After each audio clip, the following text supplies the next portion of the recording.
तो 2024 के चुनावी रण का आगाज हो चुका है, लेकिन अखिलेश यादव हैं कि उन्हें हर दिन किसी ना किसी नई मुसीबत का सामना करना पड़ रहा है। अभी राज्यसभा चुनाव में हार और कुनबा बिखरने का दर्द खत्म भी नहीं हुआ था कि विधान परिषद के चुनाव ने अखिलेश की हार्ट बीट और भी ज्यादा बढ़ा दी है। अखिलेश को डर है कि कहीं फिर से कुनबा बिखर न जाए। देखिए ये रिपोर्ट। टेंशन में अखिलेश, एमएलसी चुनाव में क्लेश, पहले राज्यसभा चुनाव में मिली हार, अब एमएलसी चुनाव में कैसे होगा बेड़ा पार। दूध का जला मट्ठा फूंक फूंक कर पीता है, इन दिनों इसका जीता जागता उदाहरण है सपा सुप्रीमो अखिलेश यादव। राज्यसभा चुनाव में मंथन, गठजोड़, गठबंधन और फिर खंडन।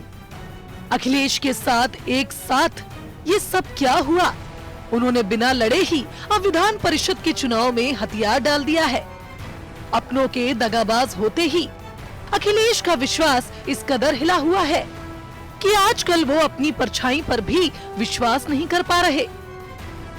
राजनीति का खेल बड़ा निराला है, इसमें कब शह मिले और कब मात कोई नहीं जानता। और चुनाव नजदीक हो तो फिर सियासी उठापटक तेज होना लाजमी है। 24 चुनाव से पहले सपा के एमएलसी चुनाव इम्तिहान की घड़ी है, लेकिन अखिलेश यादव है कि एक नहीं, उनके सामने 100 मुश्किलें खड़ी हैं। लोकसभा चुनाव से पहले राज्य में एमएलसी की 13 सीटों पर 21 मार्च को चुनाव होने हैं।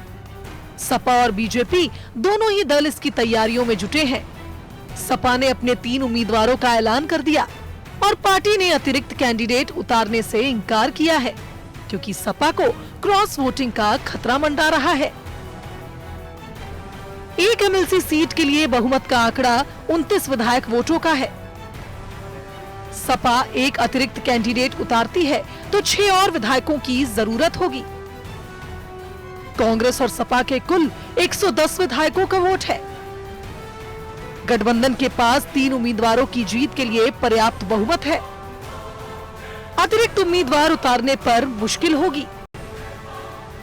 वहीं अगर बात बीजेपी की करें तो बीजेपी ने 10 सीटों पर उम्मीदवार उतारे हैं। राज्यसभा चुनाव में मिली जीत से जहां एक तरफ बीजेपी का आत्मविश्वास बढ़ा हुआ है, तो वहीं दूसरी तरफ बीजेपी के पास पर्याप्त संख्या भी है। बीजेपी ने 10 उम्मीदवार उतारे हैं। पार्टी के पास इन उम्मीदवारों को जिताने के लिए पर्याप्त संख्या है। प्रदेश की एक पार्टी की बात करें तो बसपा ने साफ कर दिया है कि वो इस चुनाव से दूर रहेगी। बीएसपी ने एमएलसी चुनाव में अब तक उम्मीदवार नहीं उतारे। तीसरे प्रत्याशी को जिताने के लिए 6 अन्य विधायकों की जरूरत।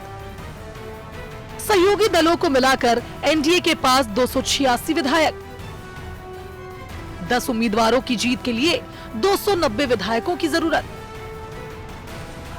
दरअसल यूपी में 13 एमएलसी का कार्यकाल समाप्त हो रहा है, जिनमें बीजेपी के 10, समाजवादी पार्टी, बहुजन समाज पार्टी और अनुप्रिया पटेल के अपना दल के एक सदस्य शामिल हैं।